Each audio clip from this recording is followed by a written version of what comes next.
പശ്ചിമേഷ്യയുടെ ചരിത്രത്തിലെ ഏറ്റവും ഭീതിജനകമായ അധ്യായത്തിനാണ് ലോകം ഇന്ന് സാക്ഷ്യം വഹിച്ചിരിക്കുന്നത്. ദശാബ്ദങ്ങളായി നിലനിൽക്കുന്ന ഇസ്രായേൽ ഇറാൻ നിഴൽ യുദ്ധം അതിന്റെ എല്ലാ അതിർവരമ്പുകളും ലംഘിച്ച് ഒരു നേരിട്ടുള്ള ഏറ്റുമുട്ടലിലേക്ക് മാറിയിരിക്കുന്നു. ഇറാന്റെ തലസ്ഥാനമായ ടെഹ്റാനിൽ അമേരിക്കയുടെയും ഇസ്രായേലിന്റെയും സൈനിക വിഭാഗങ്ങൾ സംയുക്തമായി നടത്തിയ മിസൈൽ ആക്രമണം കേവലം ഒരു സൈനിക നടപടിയല്ല, മറിച്ച് പശ്ചിമേഷ്യയിലെ നിലവിലുള്ള ഭരണകൂടങ്ങളെയും രാഷ്ട്രീയ സമവാക്യങ്ങളെയും അടിമുടി മാറ്റിവരയ്ക്കാനുള്ള ഒരു നീക്കമാണിത്. ശനിയാഴ്ച പുലർച്ചെ ടെഹ്റാനിലെ 3 പ്രധാന കേന്ദ്രങ്ങളെ ലക്ഷ്യമാക്കിയാണ് സ്ഫോടനങ്ങൾ ഉണ്ടായത്. ഇതിൽ ലോകത്തെ ഏറ്റവും കൂടുതൽ ഞെട്ടിച്ചത് ഇറാന്റെ പരമോന്നത ആത്മീയ നേതാവ് അയത്തുള്ള അലി ഖമേനിയുടെ ഓഫീസിനും വസതിക്കും സമീപം നടന്ന സ്ഫോടനങ്ങളാണ്. സാധാരണഗതിയിൽ ഒരു രാജ്യത്തിന്റെ സൈനിക താവളങ്ങളെയോ ആയുധ സംഭരണശാലകളോ ആണ് ആക്രമിക്കപ്പെടാറുള്ളത്. എന്നാൽ ഇത്തവണ സഖ്യസേന ലക്ഷ്യം വെച്ചത് ഇറാന്റെ രാഷ്ട്രീയ ആത്മീയ നേതൃത്വത്തെയാണ്. ഭരണകൂടത്തിന്റെ തലപ്പത്തുള്ളവരെ നേരിട്ട് സമ്മർദ്ദത്തിലാക്കുന്നതിലൂടെ ഇറാന്റെ ആത്മവീര്യം തകർക്കുക എന്നതായിരുന്നു ഈ നീക്കത്തിന് പിന്നിലെ പ്രധാന ഉദ്ദേശം. ആക്രമണം മുൻകൂട്ടി കണ്ട് ഖമേനി സുരക്ഷിത കേന്ദ്രങ്ങളിലേക്ക് മാറ്റിയതിനാൽ വൻ ദുരന്തം ഒഴിവായി എന്നതും ആശ്വാസകരമാണെങ്കിലും ഇറാന്റെ ഹൃദയഭാഗത്തേക്ക് മിസൈലുകൾ എത്തി എന്നത് വലിയൊരു സുരക്ഷാ വീഴ്ചയായി വിലയിരുത്തപ്പെടുന്നു. ഈ ആക്രമണം കേവലം ഇസ്രായേലിന്റെ മാത്രം തീരുമാനമായിരുന്നില്ല, അമേരിക്കയുടെ നേരിട്ടുള്ള പങ്കാളിത്തം ഇതിൽ പ്രകടമാണ്. കഴിഞ്ഞ ദിവസങ്ങളിൽ മേഖലയിലെത്തിയ അമേരിക്കയുടെ അത്യാധുനിക F-22 യുദ്ധവിമാനങ്ങൾ ഈ ദൗത്യത്തിൽ നിർണായക പങ്ക് വഹിച്ചതായാണ് റിപ്പോർട്ടുകൾ. കരയിൽ നിന്നും കടലിൽ നിന്നും ഒരേ സമയം തൊടുത്തുവിട്ട മിസൈലുകൾ ഇറാന്റെ റഡാർ സംവിധാനങ്ങളെ വെട്ടിച്ചാണ് ലക്ഷ്യസ്ഥാനത്തെത്തിയത്. ഇത് ഇറാന്റെ വ്യോമ പ്രതിരോധ സംവിധാനമായ S-300 പോലെയുള്ളവയുടെ ശേഷിയെ ചോദ്യം ചെയ്യുന്ന ഒന്നാണ്. ഇസ്രായേൽ ചാനൽ 12 റിപ്പോർട്ട് ചെയ്തതനുസരിച്ച് പ്രസിഡന്റിന്റെ വസതിയും പ്രധാന ആയുധ കേന്ദ്രങ്ങളും ലക്ഷ്യമിട്ടായിരുന്നു ഈ ഓപ്പറേഷൻ. അമേരിക്കൻ പ്രസിഡന്റ് ഡൊണാൾഡ് ട്രംപിന്റെ അധികാരത്തിലേക്കുള്ള തിരിച്ചുവരവും അദ്ദേഹത്തിന്റെ കടുത്ത ഇറാൻ വിരുദ്ധ നിലപാടുകളും ഈ ആക്രമണത്തിന് പ്രധാന പശ്ചാത്തലമൊരുക്കി. ഇറാന്റെ ആണവ പരീക്ഷണങ്ങൾ തടയുന്നതിനുള്ള പുതിയ കരാറിലെത്താൻ ട്രംപ് ഭരണകൂടം വലിയ സമ്മർദ്ദമാണ് ചെലുത്തിയിരുന്നത്.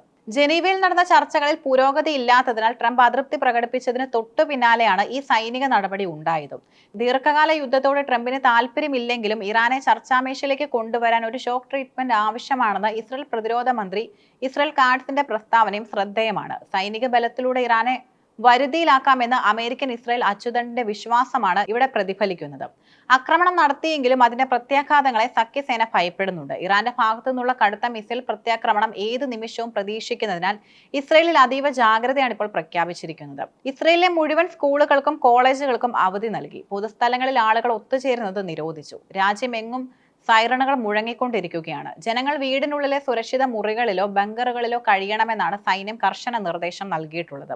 അത്യാവശ്യ സേവനങ്ങൾ ഒഴികെ ബാക്കിയെല്ലാം നിർത്തിവെച്ചിരിക്കുകയാണ്. ഈ യുദ്ധം ഇസ്രായേലിലും ഇറാനിലും മാത്രം ഒതുങ്ങി നിൽക്കില്ല എന്നതാണ് ലോകരാജ്യങ്ങളെ ആശങ്കപ്പെടുത്തുന്നത്. ഗൾഫ് രാജ്യങ്ങളിലുള്ള അമേരിക്കൻ സൈനിക താവളങ്ങളെ ലക്ഷ്യമിട്ടായിരിക്കും ഇറാന്റെ തിരിച്ചടി എന്ന് ഏകദേശം ഉറപ്പാണ്. ഖത്തറിലുള്ള അമേരിക്കൻ സൈനിക ആസ്ഥാനമായ അൽ ഉദൈദ് വ്യോമതാവളം ഇറാന്റെ മിസൈൽ പരിധിയിലാണ്. ഈ സാഹചര്യത്തിൽ ഖത്തറിലെ അമേരിക്കൻ എംബസി തങ്ങളുടെ ഉദ്യോഗസ്ഥർക്ക് ഷെൽട്ടർ ഇൻ പ്ലേസ് നിർദ്ദേശം നൽകി. എംബസി പൗരന്മാരോടും ഉദ്യോഗസ്ഥരോടും കെട്ടിടത്തിന് പുറത്തിറങ്ങരുതെന്ന് ആവശ്യപ്പെട്ടിട്ടുണ്ട്. ഇത് ഖത്തറിലെ സാധാരണ ജനങ്ങൾക്കിടയിലും പ്രത്യേകിച്ച് അവിടെയുള്ള മലയാളി പ്രവാസികൾക്കിടയിലും ഗൾഫ് മേഖലയിൽ ലക്ഷക്കണക്കിന് മലയാളികൾ ജോലി ചെയ്യുന്നുണ്ട്. കുവൈറ്റ്, ബഹ്റൈൻ, ഖത്തർ, UAE എന്നിവിടങ്ങളിലെല്ലാം യുദ്ധഭീതി പടർന്നു പിടിച്ചിരിക്കുകയാണ്. വിമാനത്താവളങ്ങൾ അടയ്ക്കുന്നതും സർവീസുകൾ റദ്ദാക്കുന്നതും നാട്ടിലേക്ക് മടങ്ങാൻ ആഗ്രഹിക്കുന്നവർക്കും അടിയന്തര ആവശ്യങ്ങൾക്കായി യാത്ര ചെയ്യുന്നവർക്കും വലിയ പ്രയാസമുണ്ടാക്കും. യുദ്ധം ദീർഘകാലം നീണ്ടു നിന്നാൽ അത് ഗൾഫ് രാജ്യങ്ങളുടെ സാമ്പത്തിക അടിത്തറയെ ബാധിക്കും. ഇത് പ്രവാസികളുടെ തൊഴിലിനെയും ബാധിച്ചേക്കാം. പശ്ചിമേഷ്യ യുദ്ധത്തിലേക്ക് നീങ്ങിയാൽ ലോകം നേരിടാൻ പോകുന്ന ഏറ്റവും വലിയ പ്രതിസന്ധി സാമ്പത്തികമാണ്.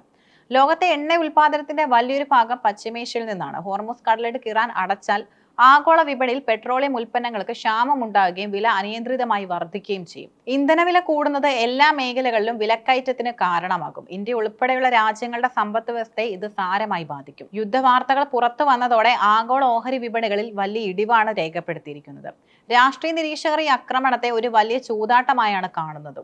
ഇറാനെ അടിച്ചമർത്താൻ ഇസ്രായേലിന് കഴിഞ്ഞേക്കാമെങ്കിലും അത് മേഖലയിൽ പുതിയ തീവ്രവാദ ഗ്രൂപ്പുകളുടെ ഉദയത്തിനും അസ്ഥിരതയ്ക്കും കാരണമാകുമെന്ന് പലരും മുന്നറിയിപ്പ് നൽകുന്നു. സൗദി അറേബ്യ, UAE തുടങ്ങിയ രാജ്യങ്ങൾ നിലവിൽ മൗനം പാലിക്കുകയാണെങ്കിലും യുദ്ധം പടരുന്നത് തടയാൻ അവർ നയതന്ത്ര ഇടപെടലുകൾ നടത്തുമെന്ന് കരുതപ്പെടുന്നു.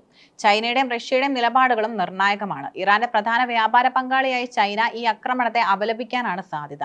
റഷ്യ ആകട്ടെ ഇറാനുമായി പ്രതിരോധ മേഖലയിൽ വലിയ സഹകരണം പുലർത്തുന്ന രാജ്യമാണ്. ഇവരുടെ ഇടപെടലുകൾ ഒരു ലോക മഹായുദ്ധത്തിലേക്ക് കാര്യങ്ങൾ എത്തിക്കുമോ എന്ന ഭീതിയും നിലനിൽക്കുന്നുണ്ട്. ഏതൊരു യുദ്ധത്തിലും ഏറ്റവും കൂടുതൽ കഷ്ടപ്പെടുന്നത് സാധാരണ ജനങ്ങളാണ്. ടെഹ്റാനിലെ സ്ഫോടനങ്ങളിൽ എത്ര പേർക്ക് ജീവൻ നഷ്ടപ്പെട്ടു എന്നതിനെ കുറിച്ച് കൃത്യമായ കണക്കുകൾ പുറത്തു വന്നിട്ടില്ല. ആശുപത്രികൾ നിറഞ്ഞു കവിയുകയാണെന്നും മരുന്നുകൾ ക്ഷാമം നേരിടുന്നുണ്ടെന്നും റിപ്പോർട്ടുകളുണ്ട്. ഇസ്രായേലിലെ ജനങ്ങളും നിരന്തരമായ സൈറൺ ശബ്ദങ്ങൾക്കിടയിൽ ഭീതിയോടെയാണ് കഴിയുന്നത്.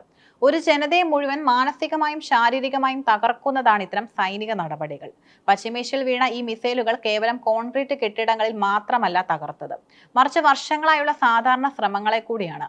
അമേരിക്കയുടെ സൈനിക കരുത്തും ഇസ്രയേലിന്റെ ആക്രമണവും ചേരുമ്പോൾ ഇറാൻ എങ്ങനെ പ്രതികരിക്കും എന്നതിനെ ആശ്രയിച്ചിരിക്കും ലോകത്തിന്റെ സമാധാനം.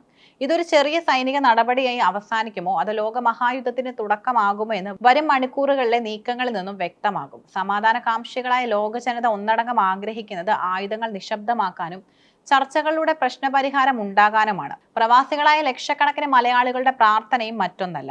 അധികാര മോഹങ്ങൾക്കായി മനുഷ്യജീവനുകൾ ബലി കൊടുക്കപ്പെടുന്ന ഈ സാഹചര്യം മാറേണ്ടത് കാലത്തിന്റെ ആവശ്യമാണ്.